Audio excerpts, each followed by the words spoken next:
And more updates on that story is now coming in. Rajasthan is now to probe all the fake medicines in 15 days.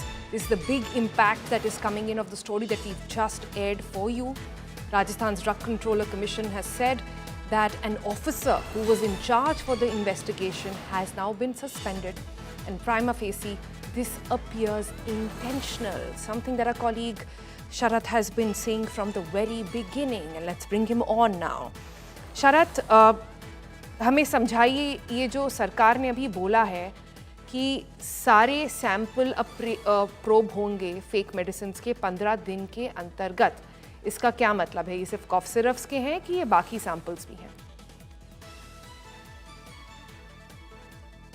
ये cough syrup भी हैं और बाकी भी हैं। जो हमने कल दिखाया था कि किस तरह से यहाँ पर सैंपल पिछले 1 साल से फेल हो रहे हैं, जिसमें कफ सिरप भी हैं, लेकिन सुनल कोई कार्रवाई नहीं की जा रही थी।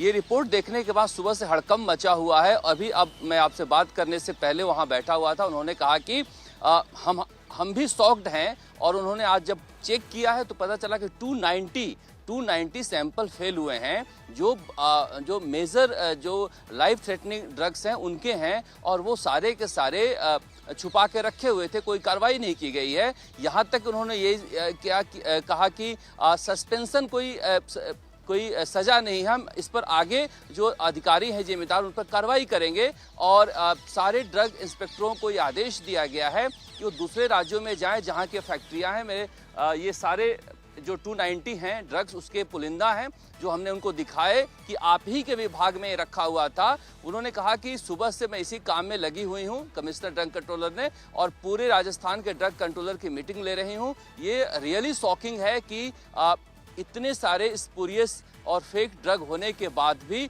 कोई कार्रवाई नहीं हुई है। ये बेहद गंभीर मामला है और हम इसको बहुत गंभीरता से ले रहे हैं। हम सारे जो स्टेट हैं जहां पर ये फैक्ट्रियां हैं वहां भेज कर उनका कॉन्स्टिट्यूशन भी मंगा रहे हैं कि इन पर और क्या कार्रवाई हो सकती है। सेंटर को भी लिख रहे हैं। हमारे पास कर्मचारी कम है, लेकिन हमने कहा है कि 15 दिन के अंदर जो भी इनिशिएटिव लेना है कार्रवाई करने के लिए उसे लो, ताकि ये संदेश जो है, ये जो कंपनियां हैं जो इस तरह की दवाएं बना रही है उसमें कठोर संदेश जाए कि कोई साल्ट ही नहीं है। अब मान लीजिए कि कोई एसिडिटी की दवा खा रहा है, उसमें साल्ट नहीं है, एंटीबायोटिक खा रहा है एमोक्सिलिन, उसमें कोई साल्ट ही नहीं है, या फिर आँख की दवा है, कान की दवा है, जो जिस साल्ट से ठीक होना है वो है ही नहीं, तो इसका मतलब कि वो दवा बेकार खा रहा है। तो इस तरह से ये जो है बेहद गंभीर मामला था, जिसमें राजस्थान में इस तरह से सप्लाई हो रही थी ये जेनेरिक दवाइयाँ, और उसमें कोई कार्रवाई नहीं हो रही थी। जी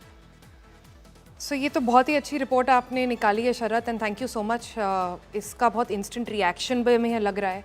आपने झकझोर दिया एक तरह से वहाँ पर जितनी अथॉरिटीज़ हैं उनको कि भाई ये रिपोर्ट हमारे पास है, आपके पास है, आप इस पर एक्शन क्यों नहीं ले रहे हैं, और इस पर बिल्कुल डटे रहिएगा।